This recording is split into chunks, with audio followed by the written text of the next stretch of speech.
कमाल साहब का ताल्लुक एक मुतवस्सित घराने से है। ये मुलाजमत पेशा इंसान हैं और अपने फराइज खुश उसलूबी से अंजाम देते हैं। पेशा वराना जिंदगी की मसरूफियात हों या महफिले यारां, ये हर जगह ही अपना किरदार खूब निभाते हैं। कमाल साहब की बेगम तीसरे बच्चे को जन्म देते ही अल्लाह को प्यारी हो गईं। इसलिए उन्होंने बच्चों को बाप के साथ साथ माँ का प्यार भी दिया।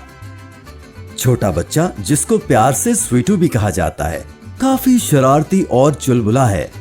लाडला होने की वजह से अपनी हर बात मनवाने की कोशिश करता है। हालांकि बाकी दोनों बच्चे बहुत कॉम्प्रोमाइजिंग हैं और अपने अब्बा का भरपूर साथ भी देते हैं। कमाल साहब स्वीटू के रवैये से कुछ ज्यादा खुश नहीं थे।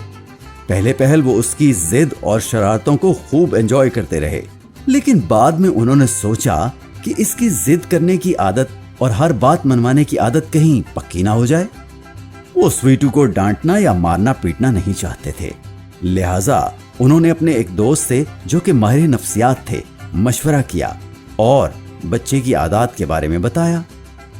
डॉक्टर साहब ने कमाल साहब को कुछ मुफीद मशवरे दिए और अच्छी तरह समझा दिया कि बच्चे को मारपीट और सख्ती के बगैर किस तरह सही ट्रैक पर लेकर आना है, ताकि वो जिद से अपनी बात मनवाने का आदी न रहे। अगले ही रोज कमाल साहब को अपने बड़े बेटे के साथ उसके दोस्त के मामू के फंक्शन में शिरकत के लिए जाना था।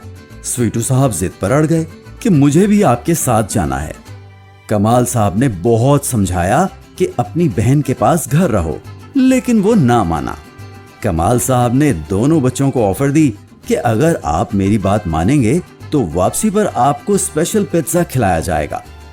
बेटी फौरन मान गई, लेकिन स्वीटू बजिद रहा कि वो तो अब्बा के साथ जरूर जाएगा। मजबूरन कमाल साहब को तीनों बच्चों समेत तकरीब में जाना पड़ा। थोड़ी ही देर बाद फंक्शन से वापसी पर सब घर पहुंचे। कमाल साहब ने बच्चों को घर पर उतारा और दोनों बेटों को कहा कि वो घर पर रहें, मैं गुड़िया को पिज्जा खिला लाऊं। लेकिन स्वीटू साहब हस्बे मामूल जिद पर अड़ गए कि मैं भी साथ जाऊंगा। कमाल साहब ने उसे याद दिलाया कि उस वक्त उसने कहा था कि मुझे साथ ले जाएं, मैं पिज्जा खाने नहीं जाऊंगा। लेकिन स्वीटू साहब ने अब्बा की कोई बात न मानी और जिद पर कायम रहे। ये वो मौका था जब कमाल साहब को अपने माहिर नफ्सियात दोस्त के मशवरे याद आए। उन्होंने ना चाहते हुए स्वीटू से माजरत की और उसे रोते को छोड़कर बेटी को साथ लेकर पिज्जा खिलाने चले गए। वापसी पर स्वीटू को ये बात समझ आ गई कि मेरे अब्बा जो कहते हैं वो करते भी हैं। अगर कमाल साहब उस वक्त स्वीटू को साथ ले जाते तो स्वीटू के जहन में ये बात अच्छी तरह बैठ जाती कि बाबा सिर्फ कहते हैं, करते कुछ नहीं हैं। इस प्रैक्टिकल से स्वीटू की जिद के जरिए बात मनवाने की आदत खत्म हो गई। अगर आपका बच्चा भी जिद्दी है और आपकी बात नहीं मानता तो उसे मारपीट करने की बजाय प्यार से समझाइए। उसके लिए जजा और सजा मुकर्रर कीजिए, लेकिन सजा जिस्मानी नहीं होनी चाहिए।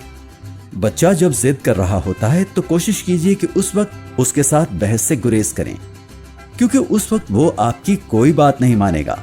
उसे कुछ देर के बाद प्यार से समझाएं। बच्चों की जिद से परेशान ना हो और उन्हें गुस्से की हालत में समझाने से गुरेज कीजिए।